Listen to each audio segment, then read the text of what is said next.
Hello guys, my name is Sachin Kumar. I'm the teacher for biology from PBC Group. Guys, last class में हमने discussion किया था structure of Oval.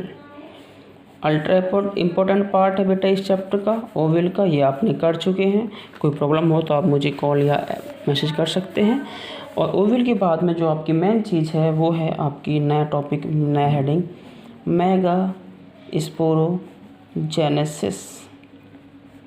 नाम से पता पड़ रहा होगा बेटा आपको, मैंने कहा है जेनेसिस जिस भी वर्ड के पीछे लगा होता है उसका मतलब होता है कि उस वर्ड्स का आगे उसका फॉर्मेशन हो रहा है, तो इसे बोलते हैं मेगा स्पोरोजेनेसिस। तो मेगा स्पोर क्यों कहा है हमने, क्योंकि ये फीमेल पार्ट की बात हो रही है। मैं फिर बता रहा हूँ आपको कि जो मेल पार्ट होता है उसको माइक्रोस्पोर कहते हैं और फीमेल पार्ट को मेगास्पोर्स कहते हैं। तो फीमेल जो गैमेटोफाइट बनेगा वो मेगास्पोर्स कहलाता है, तो इसे मेगास्पोरोजेनेसिस कहेंगे। तो आप सिंपल लैंग्वेज अपनी भाषा में क्या कह देंगे, the process of formation of haploid megaspores. The process of formation of haploid. Haploid मैंने क्यों कहा है, क्योंकि भैया जो ये क्या है आपका, ये मेल रिप्रोडक्टिव गैमेट बना नहीं बना है, इसलिए हैप्लॉइड ही बनेगा ये। तो haploid, the formation of haploid megaspore from, किससे बनेगा बेटा, सिंपल, मेगास्पोर मदर सेल। कोई दिक्कत नहीं, कोई दिक्कत नहीं है। देखो मैंने पिछले आपने पढ़ा है पीछे माइक्रोस्पोरोजेनेसिस, और आपने उसमें लिखा था कि the formation of haploid microspores from the microspore mother cell. याद आ रहा है, या पीएमसी लिखा था आपने, पोलन मदर सेल, वो एक ही बात है, ठीक है। तो मैंने इसलिए यहाँ पे लिख दिया कि मेगास्पोर क्या, मेगास्पोर मदर सेल से मेगास्पोर्स का बनना ही क्या मेगास्पोरोजेनेसिस कहलाता है। कोई प्रॉब्लम किसी को, कोई दिक्कत नहीं है कि मेगास्पोर मदर सेल से ही मेगास्पोर का फॉर्मेशन ही मेगास्पोरोजेनेसिस कहलाता है, नो प्रॉब्लम। तो the process of haploid megaspores from the diploid megaspore mother cell, ये डिप्लॉयड है ना, ये ध्यान रखेंगे, diploid megaspore mother cell is called megasporogenesis. अब एक्चुअली होता क्या है, मैं देखो थोड़ा सा आप पीछे उसको थोड़ा माइंड में लेके चलेंगे। अपने पीछे पढ़ा है प्रोसेस मैक्रोस्पोरोजेनेसिस का, आपने उसमें पढ़ा था कि जो उसकी माइक्रोस्पोर्स की जो लेयर्स हैं, आउटर साइड की लेयर्स हैं, वो थी आपकी एपिडर्मिस लेयर्स। उसके नीचे एक लेयर थी, वो उसमें क्या होता है, उसमें पेरिक्लिनल डिविजन्स होते हैं, वो थोड़ी उसका जो साइटोप्लाज्म थोड़ा डेंस हो जाएगा, और डेंस होने के बाद में वो थोड़ी साइज में बड़ी हो जाएगी, और उसमें होगा पेरिक्लिनल डिवीजन। याद आ रहा है कुछ, तो यही काम सेम टू सेम इसमें ही होना है। देखो कल आपने ओवल पढ़ा था, तो ओवल का स्ट्रक्चर कुछ आपने ऐसा बनाया था, मैंने बताया ना ऐसे करके। अब मैं इसको थोड़ा और सिंपल कर देता हूँ। तो जो इसकी आउटर लेयर है, आउटर सेलुलर लेयर जो है आपकी ओवल की, ये तो होगी आपकी एपिडर्मिस। इसके नीचे जो हाइपोडर्मिस लेयर है, इसमें क्या होगा भैया, ये आपकी इसका जो साइटोप्लाज्म है वो डेंस हो जाएगा, इसका साइज बड़ा हो जाएगा, और जब बड़ा हो जाएगा तो इसको हम क्या कहेंगे, इसको हम कहेंगे भैया आपकी सिंपल आर्किपोरियल सेल। आर्किपोरियल सेल मतलब प्राइमरी आर्ची स्पोरियल सेल, ये इसको हम कह देंगे।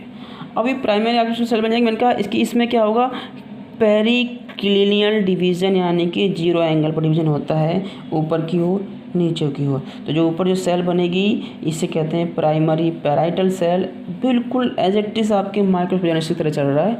और नीचे जो बनेगी आपकी, इसे हम क्या कहेंगे, इसे हम कहेंगे भैया आपकी प्राइमरी मेगास्पोर मदर सेल, ये वाली जो। अब ये डिप्लॉयड है दोनों, अभी हैप्लॉइड कोई नहीं हुआ क्योंकि इसमें म्यूसिस नहीं हुआ है, सब में क्या हो रहा है, माइटोसिस ही हो रहा है। तो अब इस तरीके से ये इस सेल की बात हो रही है, इसमें ऐसे तरह डिवीजन हुआ, ये बनी प्राइमरी पैराइटल सेल्स, और नीचे वाली क्या बनेगी, प्राइमरी मेगास्पोर मदर सेल।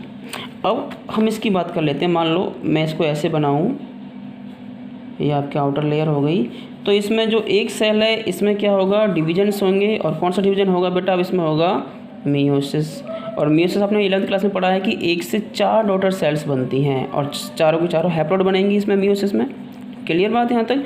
तो इसमें क्या होगा, हर बार डिवीजन होने के बाद में 4 हैप्लॉइड सेल्स बनेंगी, but in the case of megasporogenesis इसमें से 3 सेल्स डीजेनरेट हो जाती हैं। ये बात आप भैया दिमाग में ठूंस लो। माइक्रोस्पोरोजेनेसिस में एक पीएमसी से, एक पोलन मदर सेल से 4 पोलन ग्रेन्स का निर्माण हो रहा था, 4 पोलन ग्रेन्स का फॉर्मेशन हो रहा था। वहीं पर यहाँ पर मेगास्पोरोजेनेसिस की बात करूँ तो एक एमएमसी से यानी कि मेगास्पोर मदर सेल से 4 मेगास्पोर सेल का निर्माण हो रहा है, बट प्रॉपर नहीं। इसमें से 3 सेल्स डीजेनरेट हो जाती हैं और सिर्फ एक ही एक्टिव सेल बनती है, और ये से क्या लिखेंगे, एक्टिव मेगास्पोर सेल। क्लियर बात।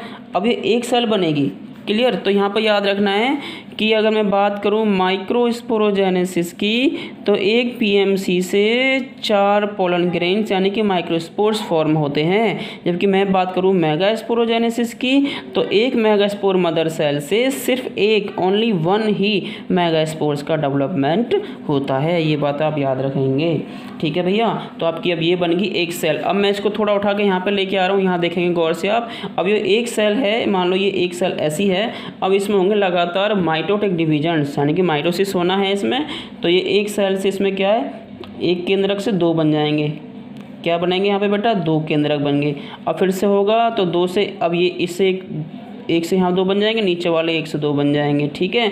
अब फिर आगे फिर से डिवीजन होगा, अब इस 2 से फिर 2 बन जाएंगे, तो 4 बन जाएंगे, 1 2 3 4, 1 2 3 4, ठीक है भैया। अब इसके बाद में क्या होना है इसमें, इसके बाद में जो ऊपर जो चारों जो न्यूक्लियर सेल्स हैं, ये आपकी अरेंज हो जाएंगे इस तरीके से, 1 2 3, और इसका एक जो न्यूक्लियस है, इस न्यूक्लियस बीच में तरफ आ जाएगा। ऐसी सेम टू सेम नीचे होगा, जो 3 सेल्स हैं वो इस तरह से अरेंज हो जाएंगी, 1 2 3, और आपका जो एक न्यूक्लियस है वो सेंटर की ओर आ जाएगा, और इसके चारों ओर एक लेयर बन जाएगी।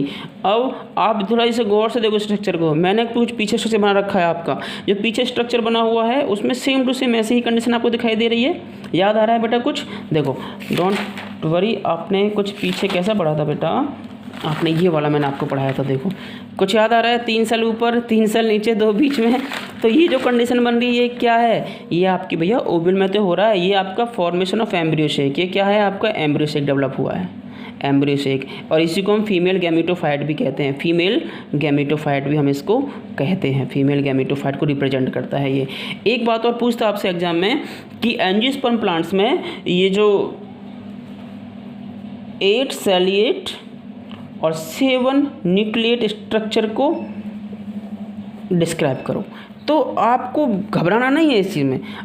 ये कह रहा है 8 सेलुलर, मतलब 8 सेल किस में है, देखो इसमें है कि नहीं है। 3 सेल इधर है, 3 सेल ऊपर है,